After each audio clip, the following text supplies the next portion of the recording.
Hello, my name is Art Crino. Today I'd like to talk about life, liberty, and property.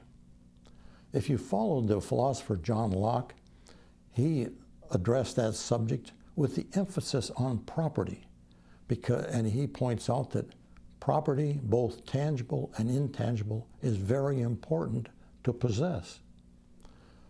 Thomas Jefferson, author of the Declaration of Independence, obviously had read John Locke's works, because in the Declaration of Independence he wrote, "Life, liberty, and the pursuit of happiness." No doubt private property was part of the pursuit of happiness. In 1988, a factory I was responsible for a large multinational corporation, decided to move it out of the state of Oregon.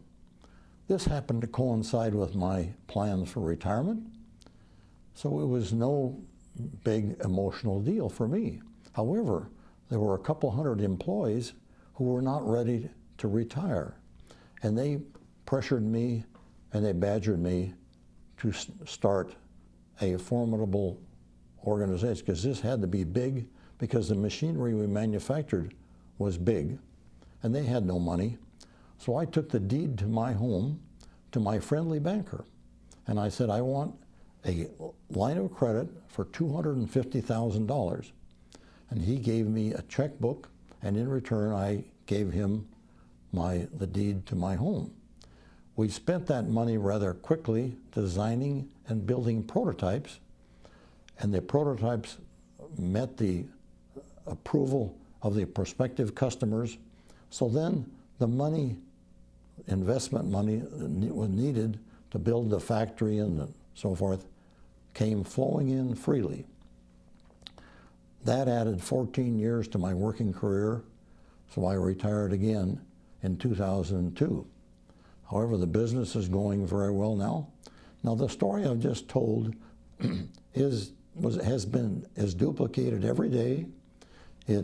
Many of the large corporations that we're aware of started just that way. Henry Ford probably started his bicycle shop on such a thing. Now, but this opportunity is being threatened. In 1976, the United Nations had a conference in Vancouver, British Columbia. And they spent 11 days studying how to promote social justice. And they came to the conclusion that to press social justice forward, they needed to do away with private property and make all property common, public, as communal. Now that was titled Habitat Roman numeral I.